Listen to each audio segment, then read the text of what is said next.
अनोखा दहेज। बहुत समय पहले की बात है। किसी नगर में शेर सिंह नामक एक बहादुर राजपूत रहता था। अपनी जिंदगी में उसने अनेक लड़ाइयों में अपने जौहर दिखलाए थे और कई युद्ध भी जीते। अब उसका अंतिम समय निकट आ गया था और वह मौत की आखिरी घड़ियां गिन रहा था। उसके बेटे अजय सिंह और अजीत सिंह उसके बिस्तर के पास खड़े थे। कुछ दिनों पश्चात शेर सिंह चल बसा। सारी जिम्मेदारी अजय सिंह के ऊपर आ गई। अजय सिंह अपने छोटे भाई अजीत सिंह को बहुत चाहता था।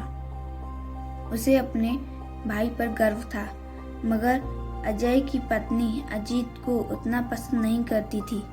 उसका विचार था कि अजीत को खेती के काम में अजय की मदद करनी चाहिए। वह सोचती कि सारा काम उसके पति को ही क्यों करना पड़े। एक दिन अजीत सिंह लौटकर घर आया और भाभी से खाना मांगने लगा। उसकी भाभी ने चिल्लाकर कहा, रसोई में जाकर निकाल क्यों नहीं लेते? तुम्हारे सारे काम मैं ही क्यों करती फिरूं? अजीत ने कुछ जवाब नहीं दिया। वह चुपचाप रसोई घर में चला गया और खाना निकालकर अकेले ही खाने बैठ गया। उस दिन उसकी भाभी ने उसके खाने में जानबूझकर नमक नहीं डाला था। ज्यों ही उसने पहला कौर मुंह में रखा, मुंह का स्वाद बिगड़ गया। अजीत ने पूछा, क्यों भाभी, क्या कारण है जो आज आपने खाने में नमक ही नहीं डाला? इतना बेस्वाद लग रहा है। मैं कोई तुम्हारी रसोइया नहीं हूँ। अगर तुम्हें नमक डला हुआ सुस्वाद खाना चाहिए तो जाकर संभार की राजकुमारी से शादी क्यों नहीं कर लेते? उसकी भाभी ने जवाब दिया। अजीत सिंह ने कहा, तो आप यह चाहती हैं, अच्छी बात है, मैं ऐसा करने जा रहा हूँ। मैं सौगंध लेता हूँ कि संभार की राजकुमारी से शादी करने के बाद ही घर लौटूंगा।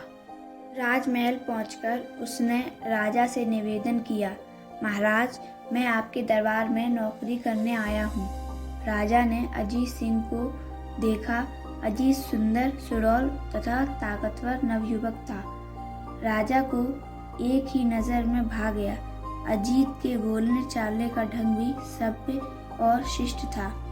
राजा ने उसे अपना अंगरक्षक नियुक्त किया और रहने के लिए महल के पास ही एक मकान भी दे दिया।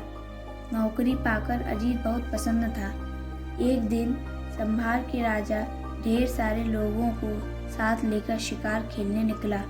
घोड़े पर सवार वह इतनी तेजी से चला कि अजीत सिंह के अलावा और कोई भी उसका साथ न दे सका और राजा अजीत तरह तरह के जानवरों का पीछा करते हुए जंगल में बहुत दूर निकल गए। तब तक राजा बहुत थक गया था। वह सुस्ताने के लिए एक पेड़ के नीचे बैठ गया।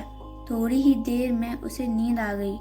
जंगल में बहुत से खतरनाक जंगली जानवर थे, इसीलिए अजीत सिंह तलवार म्यान से निकालकर राजा की पहरेदारी करने लगा। अचानक सामने की झाड़ियों में से एक चीता निकला। राजा की नींद खुल गई। वह उठकर बैठा ही रहा था कि चीते ने उसकी ओर छलांग लगा दी, मगर अजीत सिंह बला की फुर्ती से झपटा और चीते से भिड़ गया। दोनों जान की बाजी लगाकर लड़ने लगे। थोड़ी देर की भयानक लड़ाई के बाद अजीत सिंह ने चीते को मार गिराया, लेकिन उसके मरते ही खुद बेहोश होकर जमीन पर गिर पड़ा। कई दिन तक अजीत की हालत में सुधार नहीं हुआ। लोग यह सोचने लगे कि वह बचेगा नहीं। राजा रानी उसे बहुत चाहने लगे थे। उन्होंने अजीत सिंह की बड़ी चिंता थी। उन्हें अलावा राजकुमारी को भी उनकी चिंता थी। फिक्र होने लगी, क्योंकि इतने दिनों से उसे भी अजीत से प्यार हो गया था। कुछ दिन बाद अजीत स्वस्थ हो गया। चारों ओर खुशी की लहर दौड़ उठी। एक दिन राजा ने अजीत सिंह को अपने पास बुलाकर कहा, अजीत सिंह, मुझे बचाने के लिए तुम्हारा धन्यवाद। इसके लिए मैं तुम्हें किसी तरह धन्यवाद कर सकता हूँ। अजीत ने जवाब दिया, महाराज, मैंने तो अपना कर्तव्य निभाया है। मैं तो भविष्य में भी खुशी से ऐसा करने के लिए तैयार हूँ।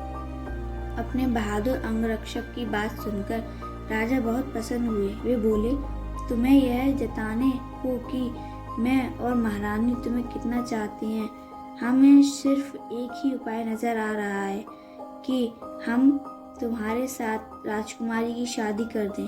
क्या तुम्हें यह मंजूर है? महाराज, यह तो मेरे लिए बड़ी सम्मान की बात है। आपकी इस कृपा के लिए आपका बहुत आभारी हूँ। राजकुमारी से विवाह करना मेरे लिए सौभाग्य की बात होगी, अजीत सिंह ने जवाब दिया। मगर तभी अजीत सिंह ने राजा के पास आकर एक विचित्र निवेदन किया, महाराज, मुझे सोना, चांदी और आभूषण कुछ नहीं चाहिए। दहेज में मैं सिर्फ एक चीज चाहता हूँ। क्या चीज चाहते हो? महाराज ने चकित होकर पूछा।